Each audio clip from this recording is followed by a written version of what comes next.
Great. Thank you so much, Suzanne. It's wonderful to be here with you all this morning or this afternoon, wherever you are. My name is Shannon Rohan. I am the Chief Strategy Officer at SHARE. I'm joining you today from the traditional and unceded territories of the Musqueam, Squamish, and Tsleil-Waututh peoples. And it's really my pleasure to introduce our keynote speaker for today, Demond Drummer. Demond is the co-founder and executive director of New Consensus and a leader at the forefront of the Green New Deal in the US. Since 2018, the New Consensus has been working to turn the vision of the Green New Deal into a policy platform that centers the needs of directly impacted communities and workers and puts into place a plan to transform the United States economy.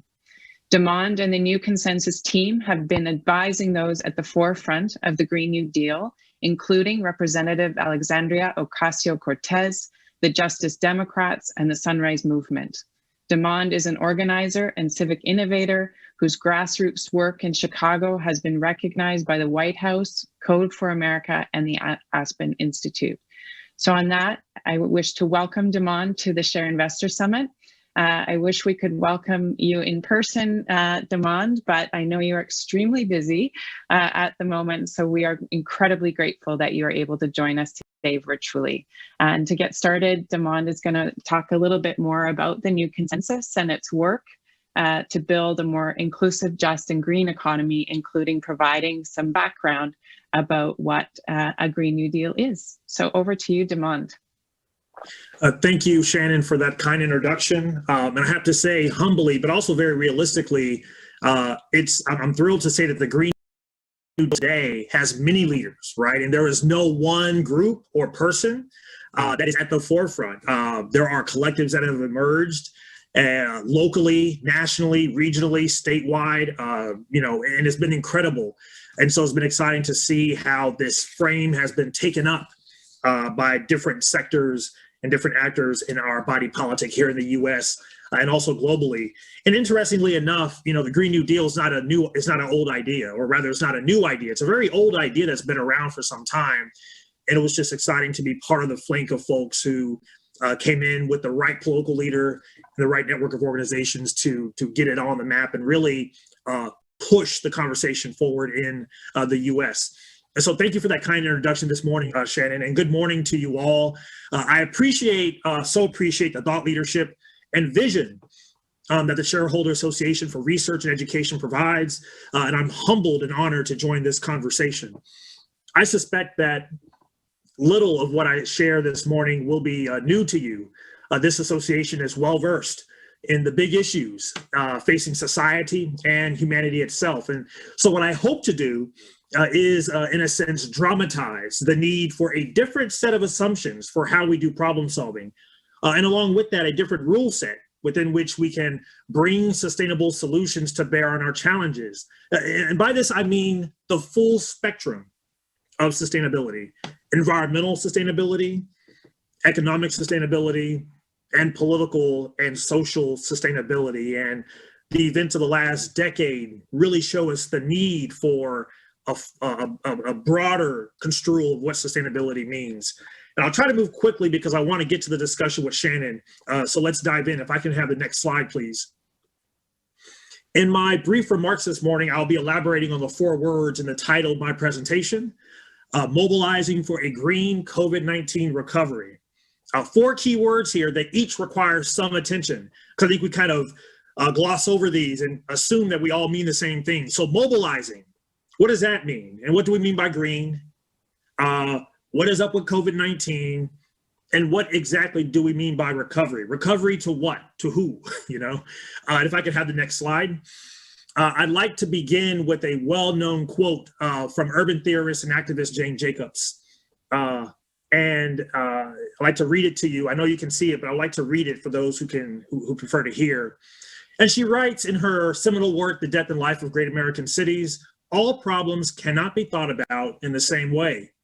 Which avenues of thinking are apt to be useful and to help yield the truth depends not on how we might prefer to think about a subject, but rather on the inherent nature of the subject itself. I'll say it again. Which avenues of thinking are apt to be useful and to help yield the truth depends not on how we might prefer to think about a subject, but rather on the inherent nature of the subject itself. I like to have that in the back of our heads as we cycle through these four words: mobilizing, green, COVID-19, recovery. If I could have the next slide, please. So on to mobilizing, and we can cycle to the next slide as well. 1941, the World War II mobilization that the US has in many cases largely forgotten. And I just want to put out there, I am speaking to a global audience here. You know, in communicating this World War II mobilization story, I do not mean to infer or presume or present a narrative of World War II that says America won the war all by itself. That is not what I'm saying. The reason why we at New Consensus have taken hold of the World War II mobilization narrative is because it is the latest example that we have, unfortunately, of when this country, the US, mobilized the whole of society to get something done. Unfortunately, it was about war. The question that we have today is, can we mobilize for something that is not war? And what does that mobilization look like? Well, we have the World War II mobilization where, you know, the president at the time, FDR, Franklin Delano Roosevelt, did his math and said, we need about 300,000 warplanes to be able to successfully join the Allied powers. And military planners and industrialists said, that's crazy, because last year the US only built 3,000 planes, period. At the time, airplanes were built like artisanal products, you know, made by hand in small factories. And we just didn't have the capacity to scale up production that rapidly. But not taking no for an answer, FDR tapped some industry leaders. And those industry executives literally organized manufacturing capacity in the US to build the material that we needed to wage a violent conflict abroad. And so a country that could only produce 3,000 warplanes by the end of the war had produced 300,000 warplanes. A country that was making socks was making parachutes, right? And the list goes on and on and on. The idea was that there was public capacity to organize private capacity, public dollars to invest in and scale up production of private capacity to solve an existential threat at the time, and that was the rise of fascism. Can we do that same thing when it comes to organizing our society to be more sustainable and to have a green economy? That is that World War II mobilization, and that's what we mean by mobilization, mobilizing all the capacities, research universities, students, workers and jobs, companies, government, the whole kit and caboodle, everybody working together toward a common goal. If I can have the next slide here.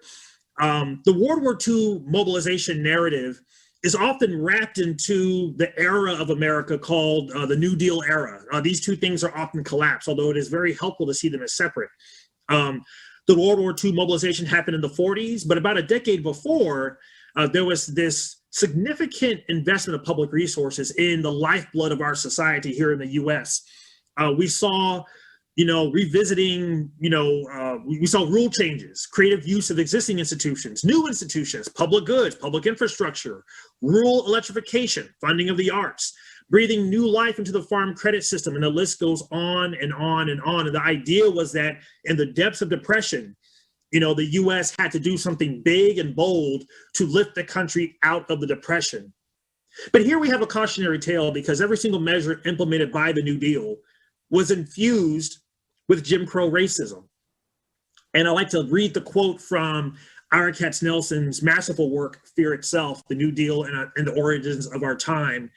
And he writes, the uncommonly wide repertoire of ideas and techniques. I like that, uncommonly wide. It just goes to the fact that everything that we assume, particularly in the US, about what government does, was not already the assumption back in the 30s. These were things that had to be invented, right? So the uncommonly wide repertoire of ideas and techniques that were considered and adopted during this era's chaos of experimentation simply would have been impossible without the willing audacity of the segregated South. None of the early New Deal could have happened had the South not been convinced that the Democratic Party would continue to protect its racial order. So in other words, you see these Southern Democrats talking about we have to regulate the banks. Sound a lot like Bernie Sanders today, right? But having an integrated society was a bridge too far. So they would vote to regulate the banks, but would design New Deal programs to literally cut Black people out, cut, farm workers out, cut indigenous people out, right? And so that was the whole design. And unfortunately, given the transformative impact that the New Deal era had on the US, that racial inflection, that racial agenda exists even into today, right? Ira writes that historians noted that the further south you went, the less you saw the economic impact of the New Deal, right? The denser the Black population was, the less the New Deal was felt. And the further north you went, like places where I live in Chicago, the more you saw the nationalization of the Jim Crow model. And so it's very important to understand that everything that we have in place right now, whether we're looking at it from the perspective of an investor or as a policymaker or as an advocate, we have to understand that much of what we have in place is infused with biases, and usually with a racial agenda, usually with an agenda to cut out women, to cut out Black people, indigenous peoples and nations, and the list goes on and on and on. And so just assuming that we can make some changes and things will be all right is not a safe assumption. Indeed, it's a very dangerous assumption. So again, the New Deal, deeply racist, and the US and other countries have done massive mobilizations. I'm going to check my time, and I've got some time left. Let's go. I'm going to move on to green, and I'm going to quickly move through the balance of my presentation. I tend to ramble and get excited. So green, and we can go to the Earthrise photo 2 slides in. The next slide, please. And here we have this idea that, we have to remind ourselves often that we have one home. As I say, there is no planet B, right? And for the next slide, not only do we have one home, there are many people whose homes exist in places because of racism, right?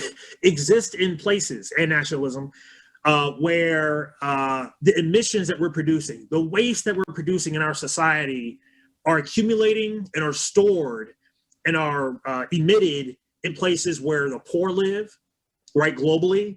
They're emitted where people in the US, when it comes to the US, where Black and Latino people live, right?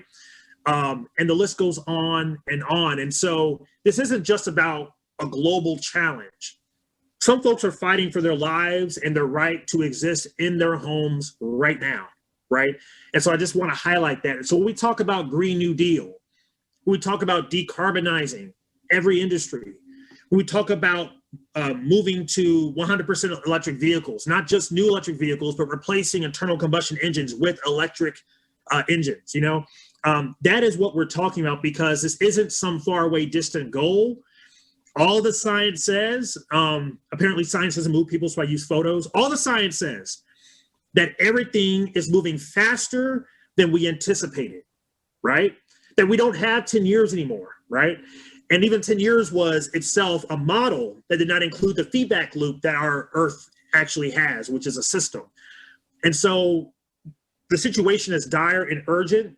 We are beyond the point of no return. We have to do everything we can now, not just for the world, but for the people who live here and for the places in our nations, in our countries, and globally that are the first to feel these impacts and are suffering even now. I'm moving on to COVID-19, and we can move to that headline or deck, the slide with all the headlines. I did this slide this morning. One thing I like to do is any issue that I care about, you type it into Google and then you write COVID-19 after it and see what pops up. And what you'll find is that this pandemic, this global pandemic, has highlighted everything that is wrong in how we have structured our societies.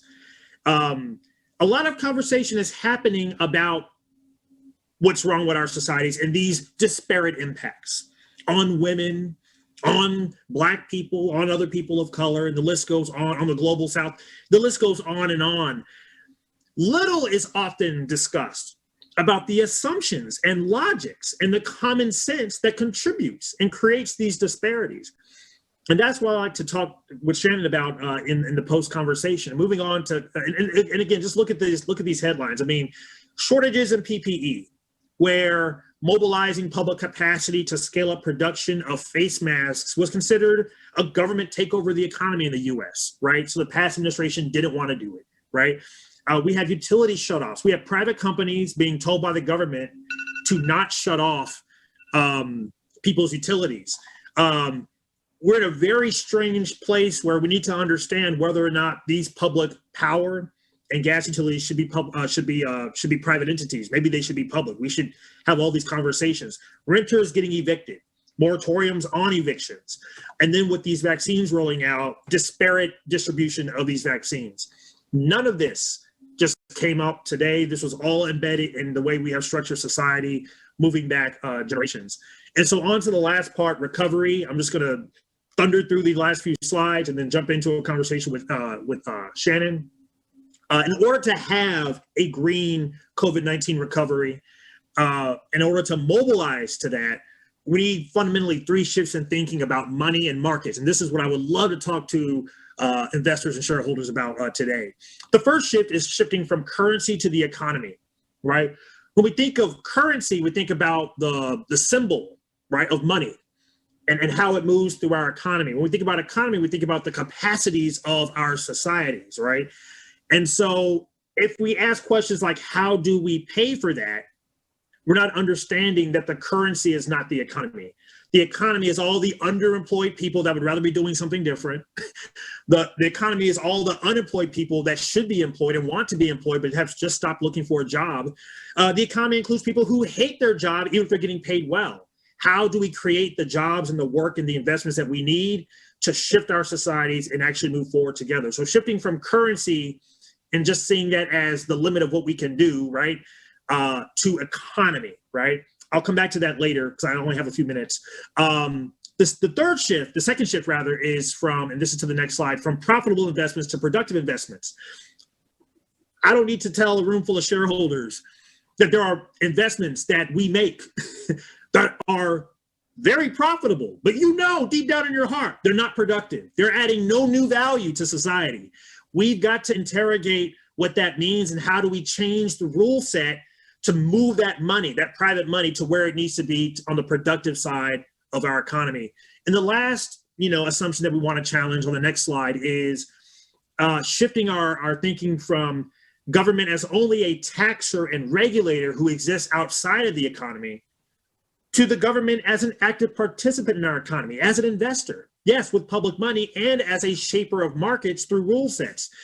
Energy investors know this immediately, like their entire industry has markets that are entirely shaped by state, local, and national law. And so how do we understand that applies to every market, whether it be a labor market, a financial market, or otherwise, and begin to use that government capacity and as shareholders advocate for better rules so that you can be not just a fiscal steward of and fulfill your fiduciary responsibility, but to do that in a way that does not undermine the objective of having human habitation on this planet, right? And so, yes, we can afford to do all of the big changes that we need to do. And yes, we need folks advocating from the role of the public sector, but we also need to have folks advocating for more productive investments, more opportunities to make good investments that will contribute to the growth of our societies from the private sector, from the investor side. And yes, we can afford to do all of it. And I'll end with, again, Jane Jacobs. The problem, the solutions that we can come up with are better achieved if we actually look at the problems as they are versus how we want them to be. Forcing climate action, forcing equitable economic investments to fit within existing profit models is not going to cut it. We need to take a step back, understand what we're doing here, and everybody, not just activists, needs to be on the horn and on the line, advocating for a better rule set so our money, not just public money, but that private money is our money too, right? It's created by governments, right? That our money can move through our society in a way that actually achieves equity, justice, and human life on this planet. That's it. Happy to have this conversation with Shannon. I do apologize for thundering through the last few slides, and looking forward to the Q&A. Brilliant. Thank you so much, Damond. You've provided so much for us to be able to delve into. And so certainly I have to choose wisely here because there's so much I want to talk to you about. But I want to start by talking a little bit about the moment that we're in now. And to start that conversation, I want to actually turn to our audience and do another poll.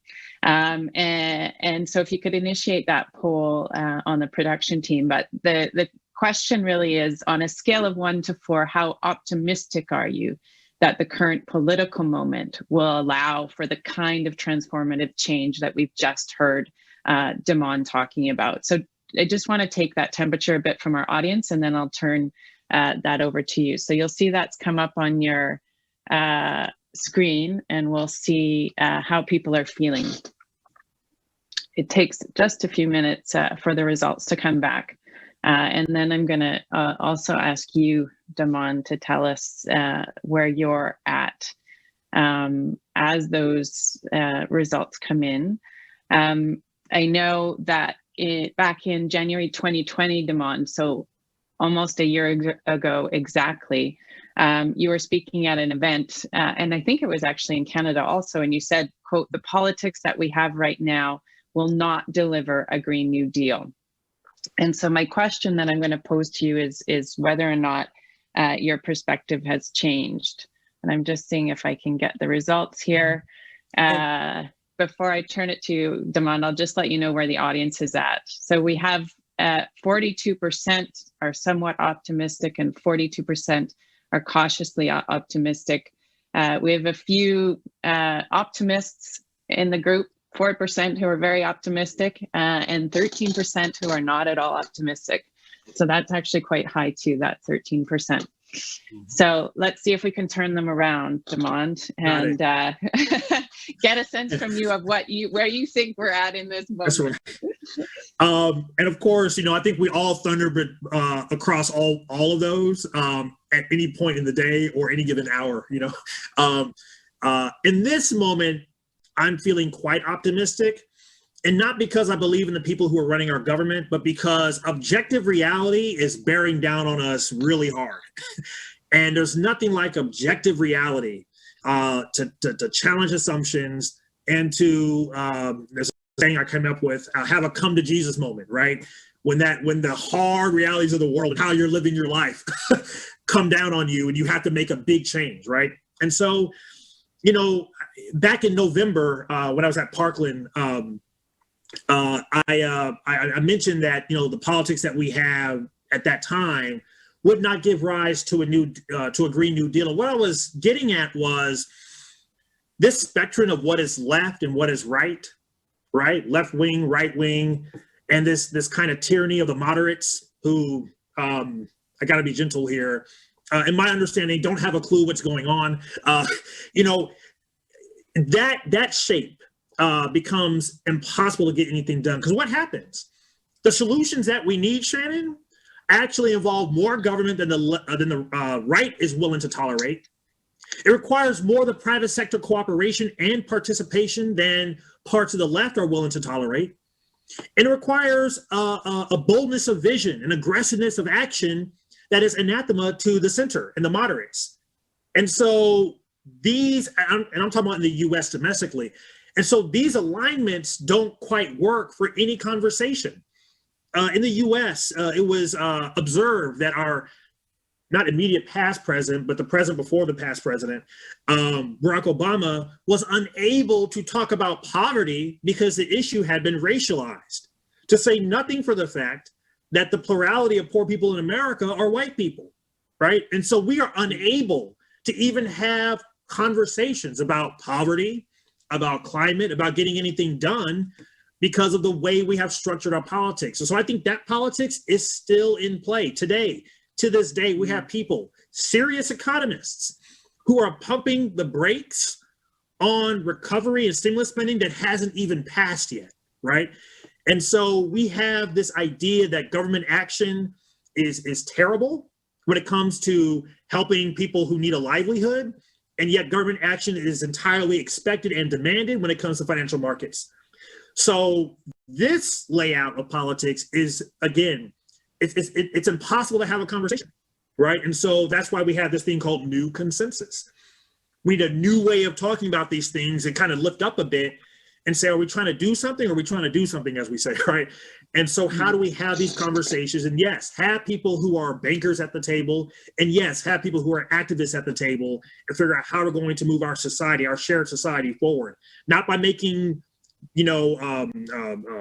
compromises and sacrificing our values, by no means, but how do we move people to proper understanding on how to get something done? Existence is not left. Existence is not right.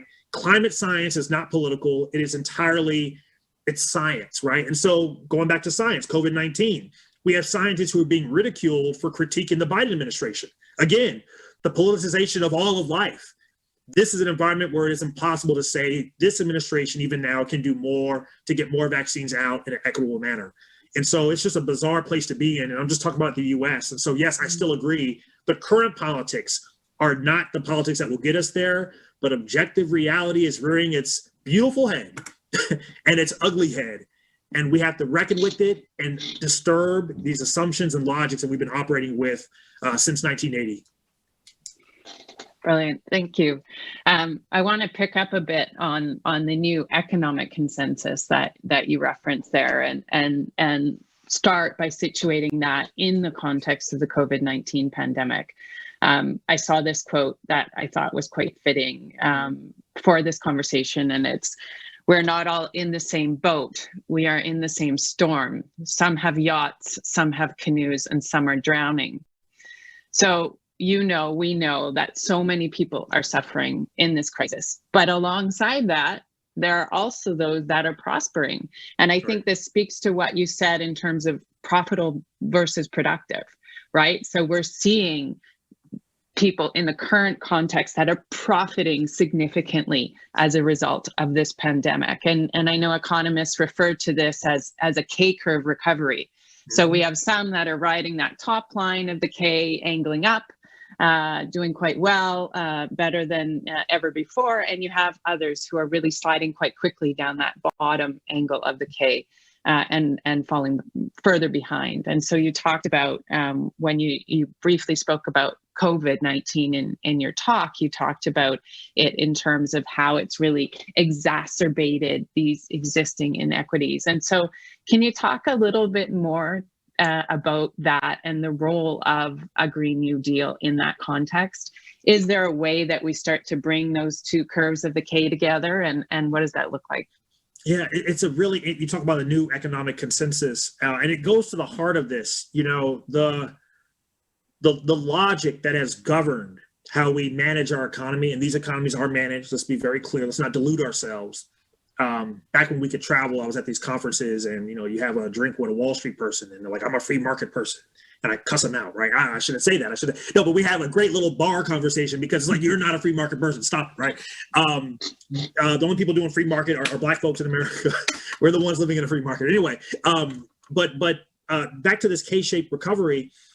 We're seeing this new consensus emerging in economics that questions of public debt being able to are being challenged. A better understanding of the role of monetary policy alongside fiscal policy, right? And just to be clear, monetary policy always works in concert with fiscal policy. We're talking about the creation and management of the money supply and taxing and spending, right? These things have always worked in harmony, at least in the US context, together. The US is unique among rich nations for its central bank being so limited and curtailed in how it conducts monetary policy. We saw during the early days of COVID, and I'm quoting Bloomberg here, or at least the media company, not the person, that the Federal Reserve System was throwing the kitchen sink times infinity at the financial crisis that came about because of the pandemic. Where is kitchen sink times infinity for the American people? Where is kitchen sink times infinity for climate, right? And so the questions that we have, and I think the new consensus in economics is, we can do kitchen sink times infinity so long as that money that is created, so long as that policy is directed to productive assets. Right now, it's being directed to non-productive assets and adding a lot of asset inflation to the market.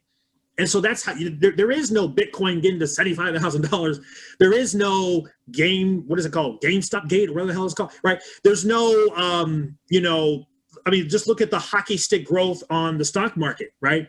You don't get that without kitchen sink times infinity for the financial sector and nothing for the rest of the economy, the other sectors. And so the new consensus says we need to use these powers to affect the whole economy. We call it the real economy, not just Wall Street, but Main Street.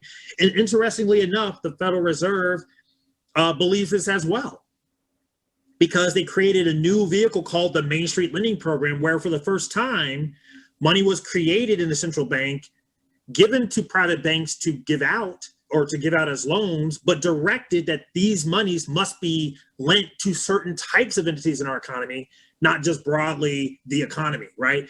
So that level of specification and specificity was unprecedented. And so again, this is objective reality just coming to bear on all of our systems and really exposing the powers that we have. And so I was listening to Bloomberg this morning. I listen to a lot of Bloomberg because I got to understand the lingo.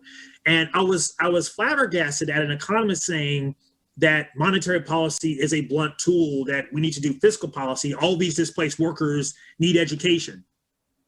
Well, Shannon, Black folks have shown that you can't get enough education to close a racial wealth gap. It's impossible, right? And so we need to be clear that the way we create money in our societies can be directed to lift, the whole of society, and to invest and drive not just public capital, but private capital to the investments that we need to have a sustainable future, right? Again, kitchen sink times infinity is possible. We see that it can happen. We need to spread that capacity out through the whole of the economy. And I would say that's the new consensus, and we've got to fight tooth and nail to claim that. And investors need to say, I want better investments. I want real investments. Somebody's got to make that happen. We need better rules and public money creating those opportunities. Brilliant. Yeah, I absolutely think we need to spend some time defining, productivity versus profitability. And I think what you're saying speaks to what Kevin spoke about in his opening remarks, and much of the work that Cher and others are really spending a lot of time looking at, and that is that investors and shareholders and Wall Street are in fact very much exposed to the real economy and to Main Street and to all those folks on that downward part of the K, that this does in fact have an impact. And it is that objective reality crashing down, I believe. It's certainly part of that. But I want to turn and pick up on a little bit about what you talked about in terms of government and public versus private investment.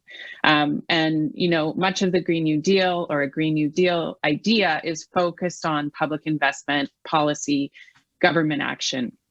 Here today, you're speaking to a group of private investors. Many are from public sector pension plans, universities, foundations, Indigenous communities, but essentially privately managed capital. And if you could just give us a sense, how does private capital fit in building a new economy? Where does it fit into this picture? Yeah, it's definitely a part of it. There would be no Silicon Valley VC, and there would be no publicly traded tech companies without public investments in that industry. The saying goes, Mariana Mazzucato, an economist, mentions that 80% of the technology in an iPhone is a direct result of public sector research. And so I think it is incumbent upon those who manage private capital to be in conversation with the folks who write the rules and be very clear that private capital is looking for real investments with real returns. The current rule set creates an incentive structure that just creates the chaos and bizarre behavior we're seeing on Wall Street right now.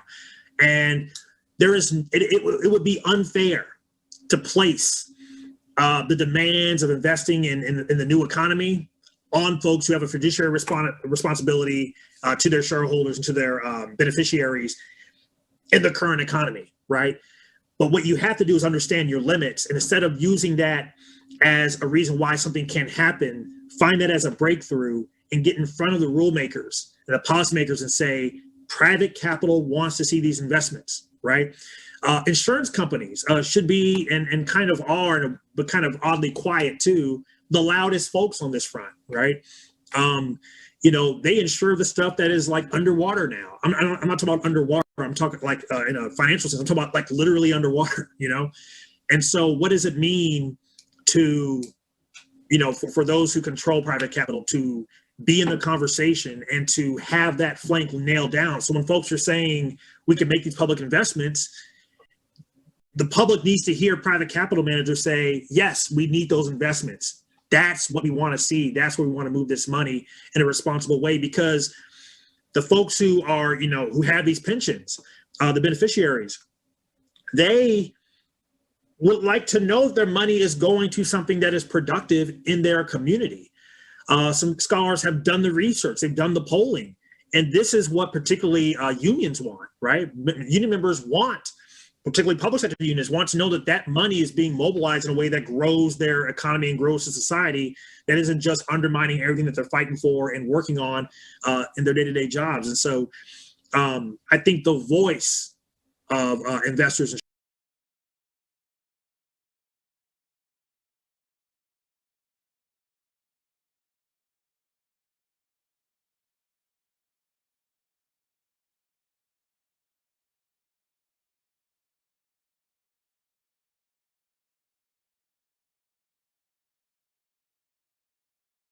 an activist saying it.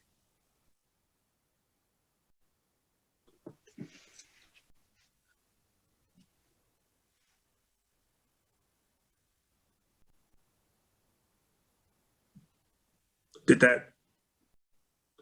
I think they're having a.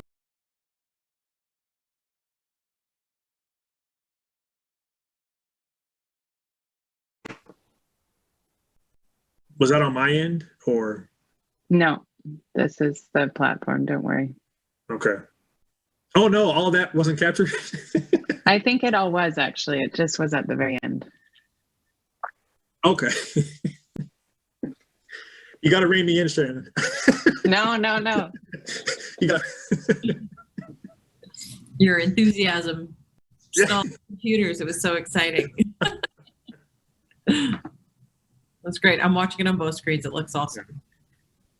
I'm trying to drag this out so I don't have to shovel snow. We're like almost. I feel like.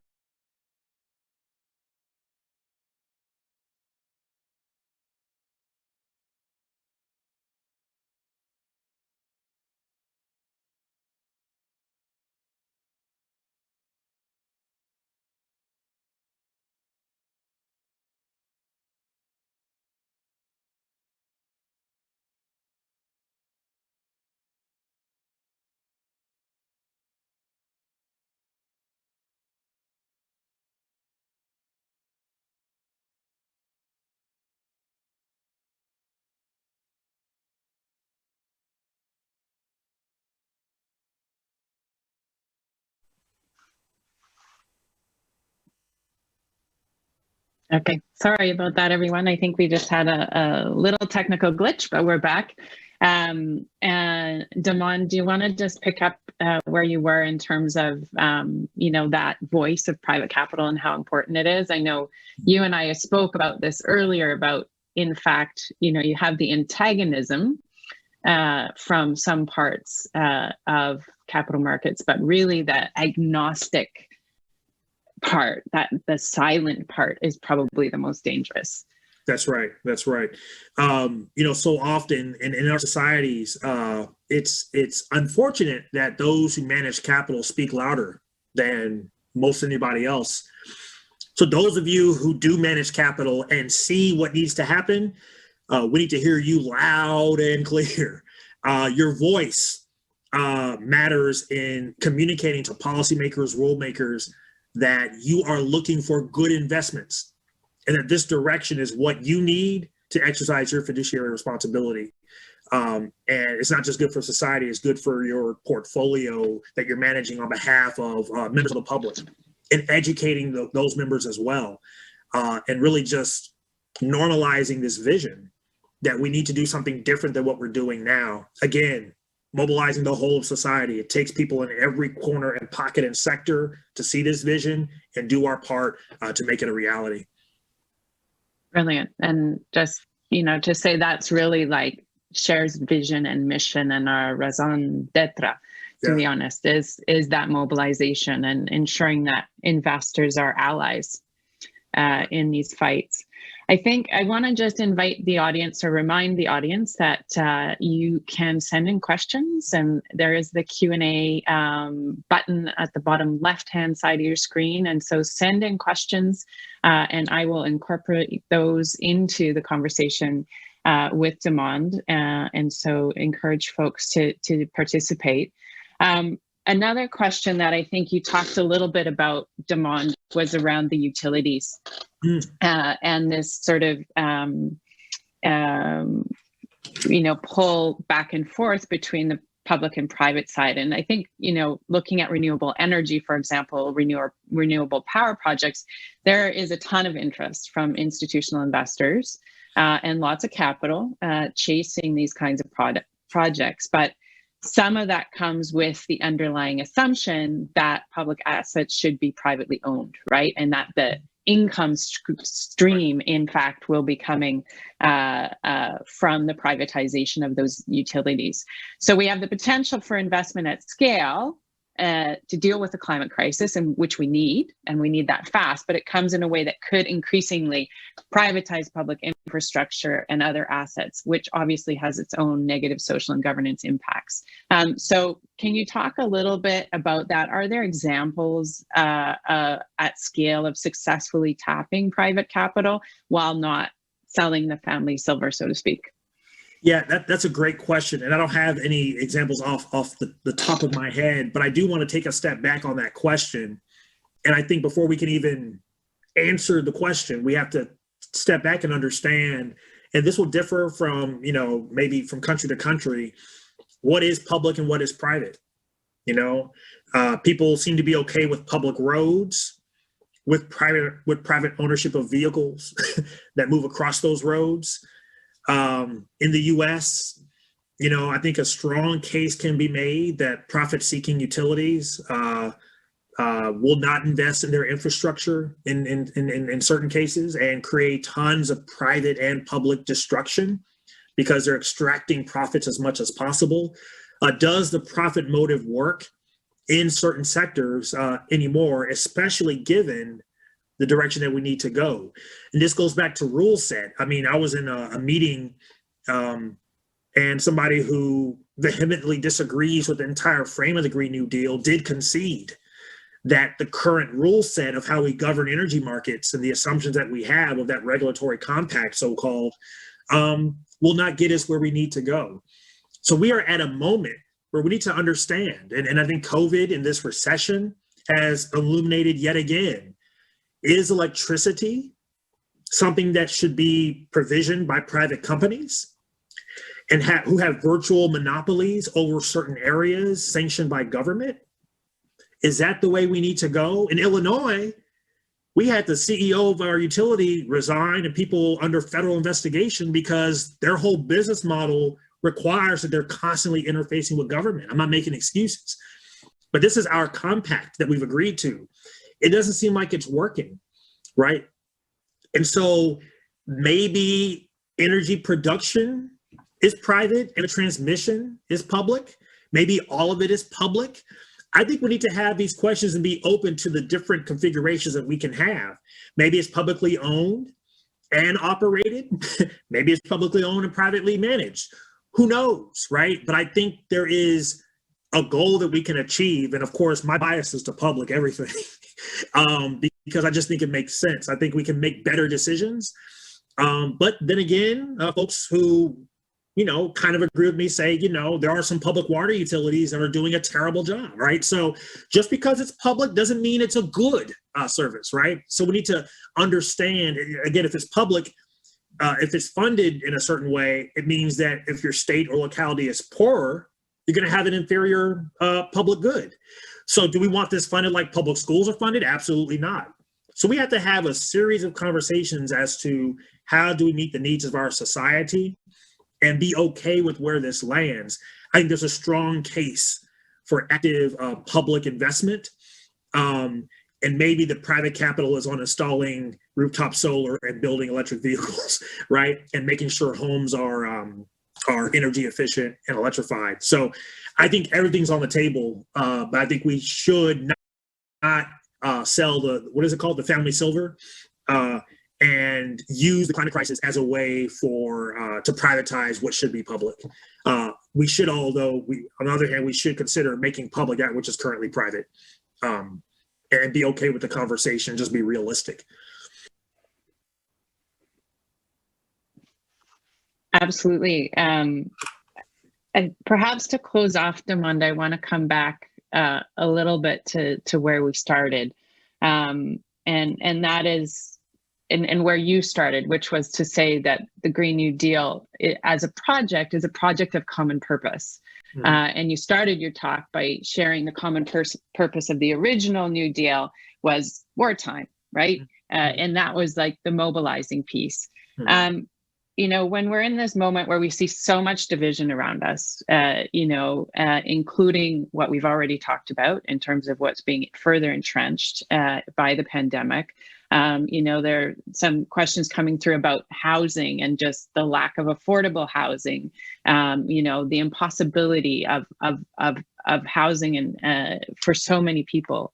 But could we just step out just for the last few minutes here, and when we see all of that division, how do we find common purpose? What are the ways that we can create conversations and turn those conversations into common purpose and into action? Got it. I was flying to a conference back in 2019. I love this question, Shannon. And I was sitting on Southwest Airlines next to a Trump supporter. And he actually retired. He was in the fossil fuel industry. He was a pipe fitter, put his family, put his kids through college, provided for his family. As a new father, I was able to just connect with just his story, right? His wife had passed, and we were just having a conversation. And then he asked me, well, what do you do? I said, oh, here we go. And I told him what I was up to. And, he didn't really agree with everything I was saying.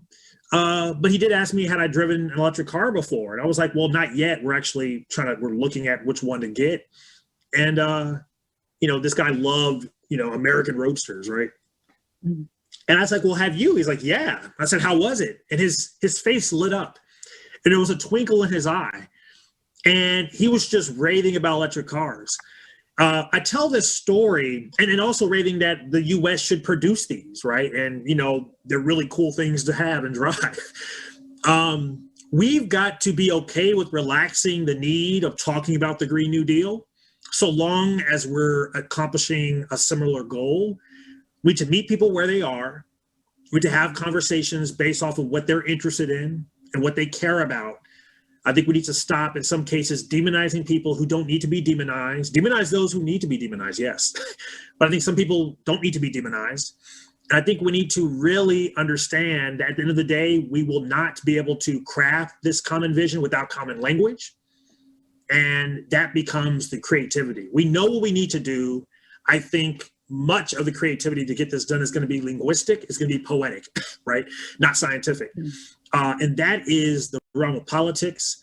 And that is why I am optimistic, because at the end of the day, if I can have a cool conversation with a Trump supporter. Now, again, we're a 501c3 nonprofit organization. We're not affiliated with any political party. However, there was a president who was opposed to everything that we were researching and advocating for, just to be clear. But if one of his supporters liked the idea of producing more electric cars and was offended that he could not put more solar on his roof because utilities told the government that would undercut their business model, I think we have a way forward to make sure that we can achieve true energy independence, true energy autonomy, and democratization of that industry, and really give people in our countries and our societies a means of making a living without destroying our planet. And I think that is a way forward. And I think this is a big enough goal and frame where if we take the label off, it polls really well. We need to lean into the content and the substance and talk to any and everybody, high and low, wherever you think you fit on the spectrum. And I guarantee you're going to like what's in this package that we call the Green New Deal. I might have to put a different brand on it, a label on it for you to get your head around it, but still you're going to love what's in it. I think we got to run on that and we can win. Brilliant. Thank you so much, Demond. I think we're going to end on that high note. We've come up to time. I am so incredibly grateful. I could have continued talking to you for probably another couple hours, but I understand you have to go shovel some snow there in Chicago. So we'll let you get to that. I'll turn it back over to Suzanne, I think, who's going to close us off and give everyone time for a break. But thank you so much, Demond. Thank you, Shannon. This was fun.